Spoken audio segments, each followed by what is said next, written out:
श्री शिवाय नमस्तुभ्यं दोस्तों। आज मैं आपको बताऊंगी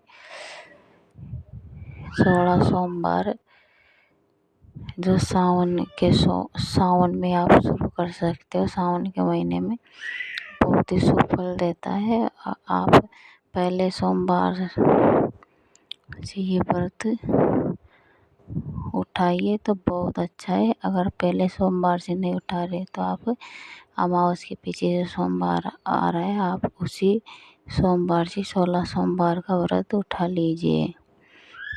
व्रत की विधि क्या है ये मैं आपको बताऊंगी, संपूर्ण जानकारी। तो 16 सोमवार आप सावन के महीने से शुरू करें। पहले सोमवार से या बीच वाले सोमवार से, जो भी सोमवार से आप सावन में शुरू करें तो आपको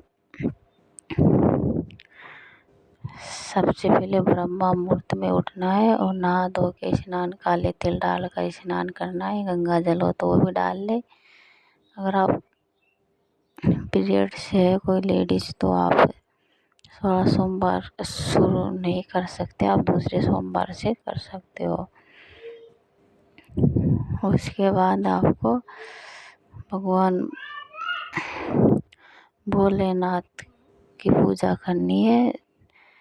पूजा का सामान आपको सुबह की पूजा में आपको जल और घी का दीपक लेना है और चंदन लेना है और पुष्प हो तो आप वो भी ले सकते हो।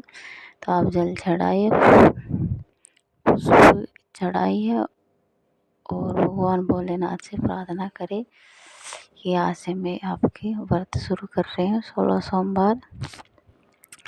उसके बाद आपको शाम को जो और पूजा करनी है, सुबह में जल चढ़ाना है, घी का दीपक लगाना है। शाम की पूजा में आपको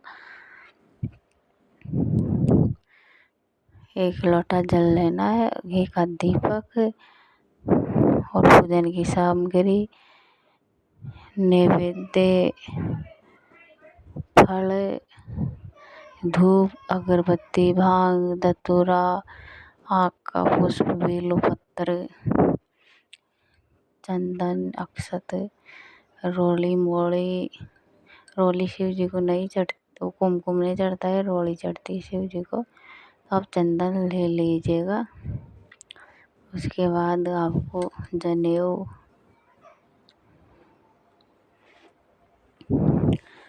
अगर आपके पास ये नहीं है तो आपके पास जो पूजन का सामग्री है आप वो ले लीजिएगा। उसके बाद आपको प्रसाद के लिए चाहिएगा तो आप मीठा बना सकते हो, जैसे सूजी का हलवा या खीर। फल ले तो आप 12 केले ले लीजिए, 12 नहीं तो आप 3 केले ले सकते हो। उसके बाद आपको विधि विधान से पूजा करना है। 1 पुष्प 1 अक्षत हाथ में लेकर भगवान भोलेनाथ के सामने आपको अपनी जो मनोकामना इच्छा है वो बोल दीजिए कि मैं शादी के लिए कर रहा हूँ, संतान प्राप्ति के लिए कर रहा हूँ, जॉब के लिए कर रहा हूँ, सुख समृद्धि के लिए कर रहा हूँ या पति के लिए कर रहे हो। आप जिस भी काम से ये 16 सोमवार का व्रत करें आपको बोल दीजिए और चावल अक्षत आप शिव जी के ऊपर छोड़ दीजिए, चढ़ा दीजिए। उसके बाद आप पूजा शुरू करें। संकल्प लेके मैं 16 सोमवार का व्रत कर रही हूँ या कर रहा हूँ, आप मुझे शक्ति दीजिएगा और मेरी मनोकामना ज़रूर पूरी करेंगे आप। ये ऐसी मेरी धारणा और इच्छा है, तो मन में आप यही रखिएगा। ये 16 सोमवार की जो पूजा है वो सूरज छिपने से पहले पूरी हो जानी चाहिए। अगर आप मंदिर में कर रहे हो या फिर घर पर कर रहे हो तो आप पार्थिव शिवलिंग भी बनाए तो वो सूरज छिपने से पहले विसर्जन हो जाना चाहिए पार्थिव शिवलिंग का। अगर घर में शिवलिंग है तो वो अलग बात है, उसका विसर्जन नहीं करते। फिर पर पार्थिव शिवलिंग हम विसर्जन करते हैं। पूजा करने के बाद, आरती करने के बाद आपको जो प्रसाद है वो आप 1 हिस्सा शिव जी को चढ़ाए, 1 ब्राह्मण को दे दीजिए।